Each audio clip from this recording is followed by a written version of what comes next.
చప్పట్లు కొట్టకూడదు, వాద్యాలు వాయించకూడదు. ఎక్కడుంది? మరి ఎఫెసీ పత్రికలో ఉంది. మీరు సంగీతములతోనూ కీర్తనలతోనూ దేవుని స్తుతించమని. ఆ సంగీతం అంటే ఆ సంగీతం అది కాదు. హిమ్స్ ఉన్నాయి, అవి ఉన్నాయి, ఇవి ఉన్నాయి. క్రైస్ట్ చర్చ్ వాళ్ళు పెట్టుకున్నటువంటి సిద్ధాంతం అది.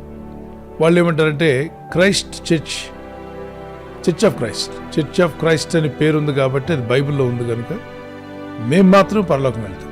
మిగిలిన వాళ్ళందరూ రైతు బజార్కి వెళ్ళి దోసకాయలు కొనుక్కుంటారు, కూరగాయలు. వీళ్ళు మాత్రం వెళ్ళిపోతారు పరలోక రాజ్యం. అంటే ఆ పేరు పెట్టారు బోర్డు, ఏమని? Church of Christ. Church of Christ అని బోర్డు ఉండగానే వీడు వెళ్ళిపోతాడు. మారు మనిషి పొందనక్కర్లా, రక్షణ పొందనక్కర్లా, దేవుని వాక్యానుసారంగా జీవించనక్కర్లా.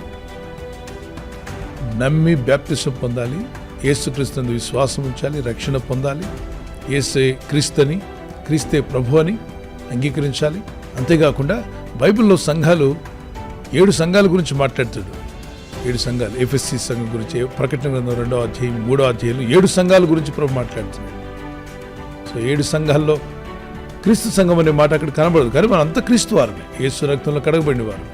ప్రపంచంలో ఏ సంఘంలో ఉన్నా క్రీస్తు వారమే. We are the body of Christ. క్రీస్తు యొక్క దేహానికి చెందిన వారమే మనం.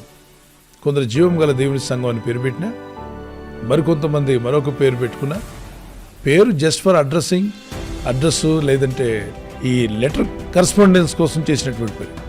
ఓకే, మనం గమనించుకోవాల్సింది ఏంటంటే యేసుక్రీస్తునందు విశ్వాసం వచ్చిన మనమంతా క్రీస్తు రక్తంలో కడగబడిన వారంతా ఒకే కుటుంబానికి చెందినవారు, ఒకే బాడీ, ఓకే, ఒకే దేహానికి చెందినవారు. అది క్రీస్తు ప్రభువారి యొక్క దేహం. అందుకే వీళ్ళలో కొంతమంది ఏమంటారంటే మేము ప్రతి ఆదివారం బల్ల తీసుకుంటాం, మేము వెళ్తాం, మీరు నెలకొకసారి తీసుకుంటారు, మీరు వెళ్ళరంటారు. సో వాళ్ళు అనుకున్నది కరెక్ట్, మిగిలిన వాళ్ళు చేసేది కరెక్ట్ కాదు అని ఒక బోధించేస్తూ దాన్ని నమ్మిస్తారు.